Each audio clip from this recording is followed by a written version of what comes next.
Cantonment నియోజకవర్గాన్ని greater హైదరాబాద్లో విలీనం చేయాలంటూ చేస్తున్న రిలే నిరాహార దీక్షకు MLC professor Kodandaram, Jubilee Hills MLA Naveen Yadav, Secunderabad assembly Congress party incharge Adam సంతోష్తో పాటు పలువురు కాంగ్రెస్ నాయకులు సంఘీభావం తెలిపారు. వద్ద చేస్తున్న రిలే నిరాహార దీక్ష బీజేపీ నాయకులకు కేంద్రానికి కనిపించడం లేదాని వారు ప్రశ్నించారు. కంటోన్మెంట్ ప్రాంత ప్రజల బాధ్యతను వారి అభివృద్ధిని రాష్ట్ర ప్రభుత్వానికి అప్పజెప్పి నామినేటెడ్ వ్యవస్థను రద్దు చేసి కంటోన్మెంట్ ప్రాంతాన్ని రాష్ట్ర ప్రభుత్వ మున్సిపల్ కార్పొరేషన్లో విలీనం చేయాలని కేంద్రంలోని బీజేపీ ప్రభుత్వాన్ని డిమాండ్ చేశారు. చాలా మంది చాలా కష్టపడ్డారు. అందులో మా గణేష్ అన్న కూడా ఇందాక చెప్పినట్టు ఇక్కడ ఉన్నటువంటి కాన్స్టిట్యున్సీ కార్యకర్తలు తన కుటుంబ సభ్యులతో మా జూబ్లీహిల్స్ ప్రాంతంలో దాదాపు 15 నుండి 20 రోజులు నా విజయం కోసం కష్టపడ్డందుకు గణేష్ అన్నకి వారికి మన అందరం కూడా మద్దతు తెలుపుతున్నాం. నేను కూడా తెలంగాణ జనశక్తి పార్టీ నుంచి తెలంగాణ ఉద్యమకారుల తరఫు నుంచి మద్దతు తెలుపుతున్నా. నాతో పాటు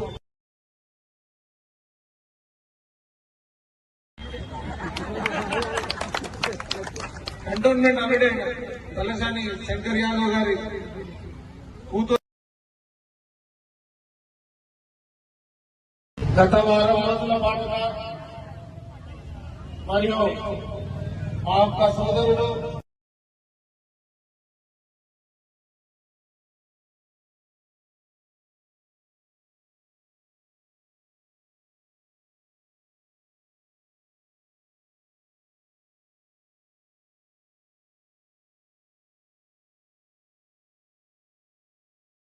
మద్దతు తెలుపుతున్నారు. అనేక మంది పెద్దలు వస్తున్నారు.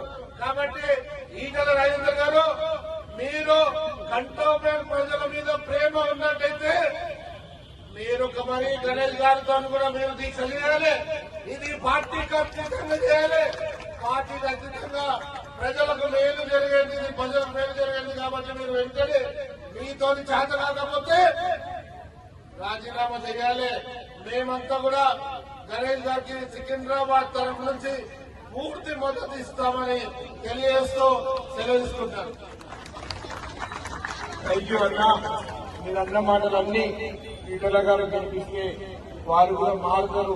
అవకాశంలో రోజు కోరుకుంటారు. ఎందుకంటే మంచోడు అనుకునే అవకాశం ఇచ్చేందులోకి రావాలి అని మనం కోరుతున్నాం. ఇవాళ జిహెచ్ఎంసీ నియంత్రణలోకి కంటోన్మెంట్ బోర్డు రావాలనేటువంటి విషయం మీద మీరు వారు చేస్తున్న దీక్షకు మనందరం గట్టిగా మద్దతు తెలియజేస్తూ గట్టిగా చప్పట్లు కొట్టి వారికి మద్దతు తెలియజేయవలసిందిగా కోరుతూ, నేను కూడా మా పార్టీ తరఫున నా తరఫున కూడా నేను గట్టిగా వారికి మద్దతు తెలియజేస్తున్నా. ఇది విజయవంతం కావడానికి మేము కూడా ఉత్తరాలు రాస్తాం. సంపూర్ణంగా మిగతా పెద్ద మనుషులతో కూడా ఉత్తరాలు రాయిస్తాం. ఈ ప్రాంతంలో కూడా తిరిగి కొంత సంతకాల సేకరణ చేసి మనం దీన్ని విజయవంతం చేయడానికి కోరుకున్నామని సందర్భంగా కోరుతూ, విలీనం చేయాలి కంటోన్మెంట్ బోర్డును. పోరాడతాం, కంటోన్మెంట్ ప్రజలకు న్యాయం జరిగేంత వరకు పోరాడతాం.